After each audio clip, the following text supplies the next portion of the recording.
पति और पत्नी के लिए एक शिक्षाप्रद कहानी। शिकायतें। दोस्तों, जब नई नई शादी होती है तो पति और पत्नी के बीच बहुत ज़्यादा प्यार होता है, लेकिन समय के साथ साथ वो प्यार कम होता जाता है। और फिर एक दौर ऐसा भी आता है जब दोनों एक दूसरे से बात भी नहीं करते। ऐसा बिना कारण नहीं होता, इसके पीछे छोटे छोटे से कारण जिम्मेदार होते हैं, और तो और उन कारणों के बारे में कोई सोचता तक नहीं है। दोस्तों, आज की कहानी आपको इन सब कारणों से अवगत कराएगी और सोचने पर मजबूर कर देगी, इसलिए इस कहानी को अंत तक ज़रूर सुनिएगा। पति पत्नी काफ़ी दिनों के बाद आज एक साथ बैठकर चाय पी रहे थे, क्योंकि आज उनकी शादी की 25वीं सालगिरह थी। पहले की तरह वह अब साथ में समय नहीं बिताते थे, ज़्यादा साथ में एक दूसरे के पास बैठते भी नहीं थे। पता नहीं किन कारणों से उन दोनों के बीच इतनी दूरी बढ़ती जा रही थी। चाय पीते पीते पत्नी ने चुप्पी तोड़ते हुए कहा, मुझे आपसे कुछ कहना है, आपको बहुत कुछ बताना है, लेकिन अब हमारे पास एक दूसरे के लिए समय ही नहीं होता। मैंने इस बारे में बहुत सोचा है और मैंने सिचुएशन से निपटने के लिए एक उपाय भी निकाला है। अगर आप राज़ी हो तो मैं बताती हूँ। पति ने सिर हिलाकर हामी भरी। पत्नी ने टेबल के ड्रॉर से 2 डायरियाँ निकाली और बोली, मैं ये 2 डायरियाँ लेकर आई हूँ, एक आपके लिए और एक मेरे लिए। आज के बाद हम दोनों को एक दूसरे से जो भी शिकायत होगी वह हम अपनी डायरी में लिख कर रखेंगे, और 1 साल बाद जब हमारी 26वीं एनिवर्सरी आएगी तब हम उसे खोलकर पढ़ेंगे। तब हमें एक दूसरे की उन चीज़ों और उन आदतों के बारे में पता चलेगा जो हमें नहीं पसंद है, और हम उन्हें सुधार पाएंगे या फिर उनका उपाय भी कर पाएंगे। पति को भी पत्नी का आइडिया पसंद आया और उसी दिन से डायरियों में लिखना शुरू हो गया। देखते ही देखते 1 वर्ष बीत गया और 26वीं एनिवर्सरी आ गई। पति और पत्नी दोनों ही डाइनिंग टेबल पर बैठकर चाय पी रहे थे, और पास में दोनों ने अपनी अपनी डायरी रखी हुई थी, जो उन्होंने एक दूसरे के साथ में बदल दी। चाय खत्म करके पहले पति ने अपनी डायरी पढ़नी शुरू की।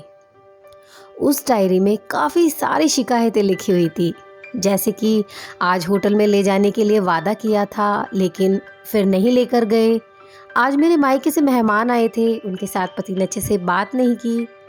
कितने महीनों बाद मेरे लिए साड़ी लाए, लेकिन वो भी मेरे पसंद की नहीं, पुराने डिज़ाइन की लेकर आए। आज मेरे सीरियल देखने के समय पति ने चैनल बदलकर न्यूज़ लगा दी। आज गीला तौलिया सोफे पर छोड़ दिया। ऐसी कई सारी छोटी मोटी बड़ी शिकायतें उस पूरी डायरी में लिखी हुई थी। पढ़ते पढ़ते पति की आंखों में आंसू आ गए। पति को काफ़ी अफसोस हुआ। वो अपनी पत्नी से बोला, मुझे इन गलतियों के बारे में एहसास ही नहीं था, लेकिन अब मैं तुमसे वादा करता हूँ कि ऐसी गलतियाँ मैं अब फिर से नहीं दोहराऊंगा। अब पत्नी ने अपनी डायरी खोली। पत्नी ने डायरी के कई पन्ने पलटे, लेकिन पूरी डायरी खाली थी। कहीं पर एक भी शब्द नहीं लिखा हुआ था। पत्नी बोली, आपने तो डायरी में कुछ भी नहीं लिखा है। पति बोला, आखिरी पन्ना देखो, मैंने उसी में सब कुछ लिखा है। उस पन्ने पर लिखा था, तुमने मेरे लिए, मेरे परिवार के लिए इतने सालों में जो भी त्याग किया है और हम सबको जितना प्यार दिया है, उसके आग में तुम्हारे खिलाफ डायरी में कुछ भी नहीं लिख सकता।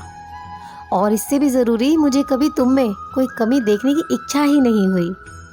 ऐसा नहीं कि तुम में कोई कमी नहीं है, लेकिन तुम्हारा प्यार, तुम्हारा समर्पण और तुम्हारे त्याग के आगे तुम्हारी कोई भी कमी छोटी है। मेरी अनगिनत गलतियों को नज़रअंदाज करके तुमने इस कठिन जीवन में मेरे साई की तरह मेरा साथ दिया है और हमेशा मेरे साथ खड़ी रही। अब तुम ही बताओ, कोई अपने साई में दोष निकाले तो निकाले कैसे? अब पत्नी की आंखें नम थी। पत्नी ने अपने पति के हाथों से वो शिकायतों वाली डायरी ली और जला दिया। दोस्तों, पति पत्नी का रिश्ता एक दूसरे पर विश्वास पर टिका होता है और उसी से वह मजबूत भी होता है। उम्र के एक दौर में पति पत्नी को एक बात अच्छे से समझ लेनी चाहिए कि उसके साथी ने उसके लिए कितना त्याग किया है।